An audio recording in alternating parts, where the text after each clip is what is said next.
special elections dahil nga po sa pumanaw po yung kanilang kinatawan. At kaugnay po niyan, meron silang halalan sa March 14. Bukas na po yan.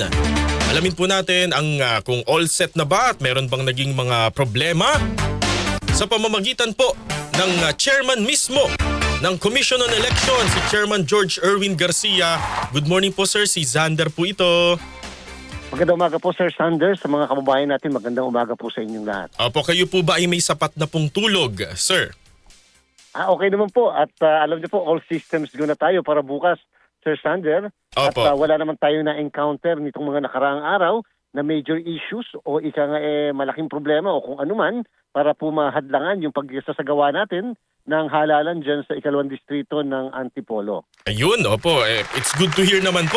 Lalo na po at malapit po sa Metro Manila itong Antipolo at marami rin po mga taga Metro Manila nagtatrabaho, ang taga Antipolo. At sir, kailan ho yung pagtatapos ng kanilang campaign period, yung pwede ho silang mangampanya? Sir Sander, hanggang kaninang alas 12 lang yon ng madaling araw. Ngayon po, bawal na silang mangampanya, Sir Sander, at mamayang gabi nga, meron na po tayong ipatutupad na liquor ban. At syempre sa kasalukuyan, meron pa rin po tayong gun ban. Yan po ikaw ang distrito ng Antipolo, Sir Sander, inyong mamamarapatin. Yes, sir. Gusto ko lang sabihin at para sa kaalaman ng mga kababayan natin, ay isa sa pinakamalaking distrito sa buong bansa. Oh. Yan po ay merong kabuuang bilang ng mga botante na 252,763. 8 barangays lang po yan, pero more or less 348 na presinto po yan sa buong second district. Kung kaya naman talagang inaasahan natin na maaari matapos magkaroon pa ng proklamasyon hanggang kinabukasan pa at hindi po mangyayari bukas ng gabi. Opo, dahil po ang botohan po riyan at yung bilangan ay manual. Mano-mano po at ang pagboto po ay mula alas 7 ng umaga hanggang alas 3 ng hapon lamang. Pagka po kasi automated, kalimitan alas 7 ng umaga hanggang alas 7 po ng gabi. Sir Sander. Pero dahil manual, susulat, medyo mahabaan kasi yan. Isa-isang bibilangin yan ng mga teacher natin, ng mga tinatawag na electoral board. Opo. Sa bawat presinto. Opo, pero yung mga, meron, kagaya ho, di ba sa mga national elections natin, yun ho mga buntis, mga senior, nauuna po sila. Meron ho bang ganon for Antipolo's case? Opo, katulad po ng ginawa natin first time noong 2025, ito po sa Antipolo at mula sa ngayon, sa mga susunod pang halala, meron na po tayong tinatawag na early voting hours. Ayun, sa mga opo. nakatatanda, sa mga may kapansanan, sa mga nagdadalang tao, exclusively sa kanila bilang option, pwede po sila makaboto na ng alas 5 ng umaga hanggang alas 7, lalo na yung mga agang gumising. Kung kaya naman ay expect natin na yung mga guru natin, mga alas 3 pa lang na madaling araw mamaya, ay naandyan na sila sa bawat presinto dahil para makapagpaboto tayo, para naman medyo maging hawa ang pagboto ng mga nakatatanda at mga may kapansanan, hindi sila kasabay na sa regular na mga botante na boboto mula alas 7 hanggang alas 3 ng hapon. Ayun, COMELEC chairman na ang nag-anunsyo niyan, mga kasama ha, lalo na po yung mga taga Antipolo 2nd District. Sir, ano ho yung dapat nilang dalhin pagka po sila ay pumunta doon sa kanilang mga polling precinct? Kahit po hindi na sila magdala ng mga ballpen, okay na po yan. Wala naman pong sample ballot na papayagan tayong ipa-distribute din. Dahil total, 6 na kandidato lang po yan, Sir Sander, sa iisang posisyon. So mukhang hindi na kinakailangan mag-memorize pa tayo dyan sa mga bagay na ganyan. At the same time, so yung ID, kalibitan, tinatanong kung magdadala ng ID, basta po ang pangalan nyo ay nasa listahan sa labas ng presinto at sa loob. Kayo po ay makakaboto na hindi na kinakailangan magpakita pa ng kahit na anong pagkakakilanlan. Kung kaya nga lamang, maganda rin naman kung meron tayong madadala, meron na rin sapagkat meron po kasi Sir Sander na nag-question ng ating pagkatao. Minsan may nag-o-oppose sa pagboto po natin. At least may maipapakita tayo sa mga miyembro ng electoral board. Opo, sa bagay po, minsan ho kasi yung picture po dun sa, yung parang EDCVL pa rin pa ba ang tawag natin dun na chairman? Yung may mga picture namin.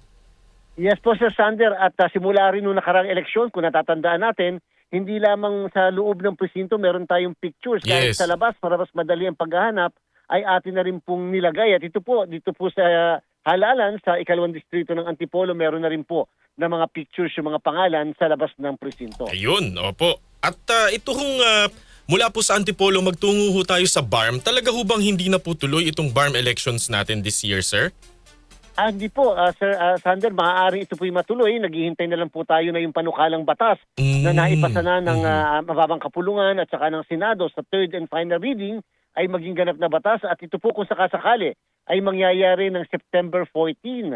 Yung sa pagdinig na ginawa ng mataas na kapulungan ng Senado at ng mababang kapulungan, talaga pong mariin nating in-emphasize na kung kakayanin baka pwedeng this year ang halalan dyan sa Bangsamoro. Kauna-unahan po yan sa kasaysayan nila at wag po sanang gagawin sa susunod na taon sapagkat Sir Sander, tayo po'y masiding maghahanda para sa halalan ng 2028 eleksyon na napaka-importante para sa atin dahil presidential at vice presidential yon sa 2028.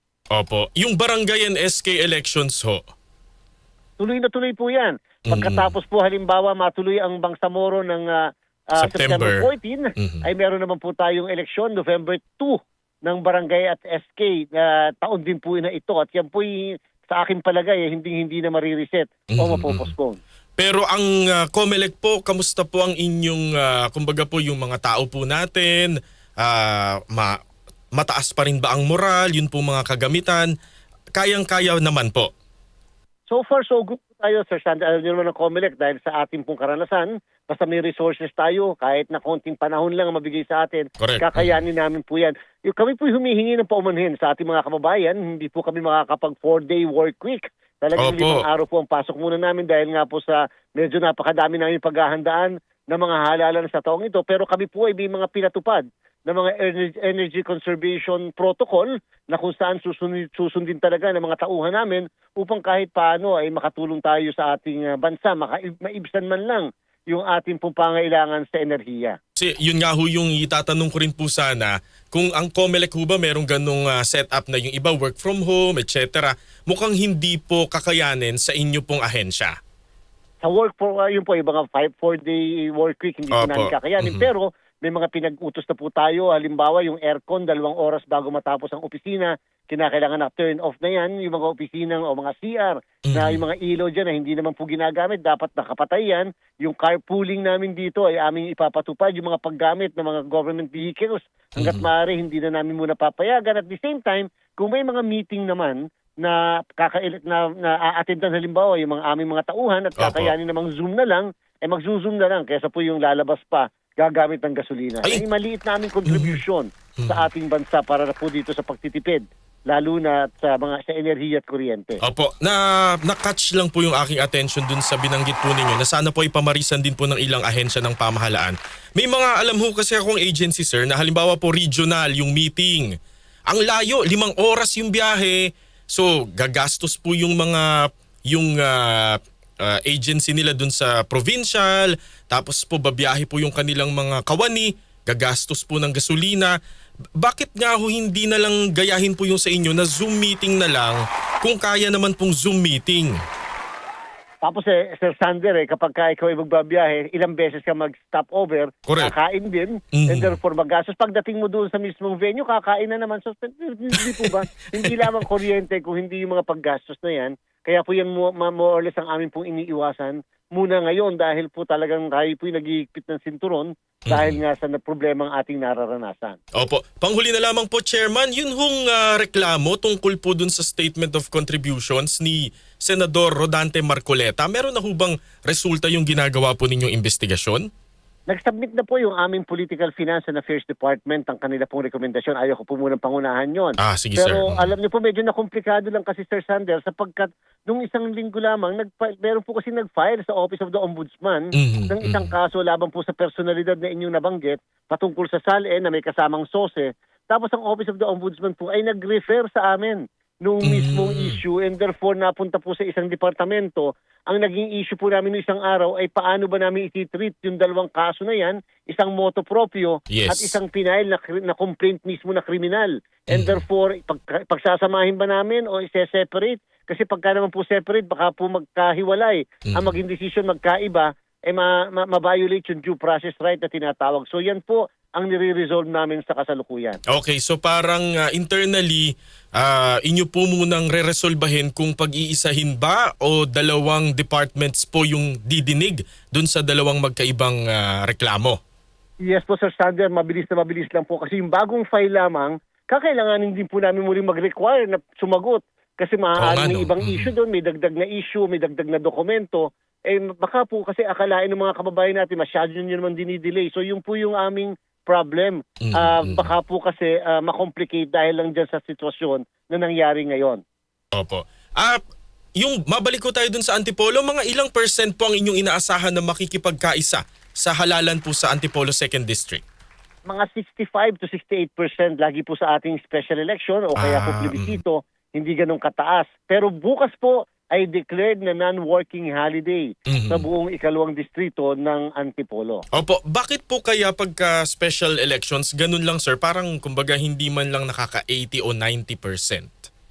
Wala po, hindi ganun kataas ang interest. Sasabihin ng iba, ma-elect naman yan kahit na wala tayong participation. Pero alam niyo po, kahit nga barangay lang yan at SK, ganun ka-importante sa atin yan. Bilang paghahanda rin natin sa mga susunod na halalan. At saka siyempre, ganyan minsan ayaw natin sa mga leader na iinis tayo. Sabi, iba, revolusyon. Balota nga po ang sagot Yan nga po yung pagkakataon natin na makapamili. At hindi natin masisi ang sarili natin kung bakit ito o bakit siya ang namamahala sa atin. Sabi nga po sa isang lumang kasabihan, bad politicians are elected by those who do not vote. Kaya pag nagturo tayo, kaya pag tinuro natin, nakaturo sa atin ang hinlalaki natin. Yan po ang napakasakit na katotohanan na dapat ay ma-correct sa pamamagitan ng pagboto at pagpunta sa mga presinto. And with that, COMELEC Chairperson George Erwin Garcia, sir, maraming salamat po. Maraming salamat, Sir Sander. Mabuhay po kayo. Magandang umaga. Opo, at pagkatapos po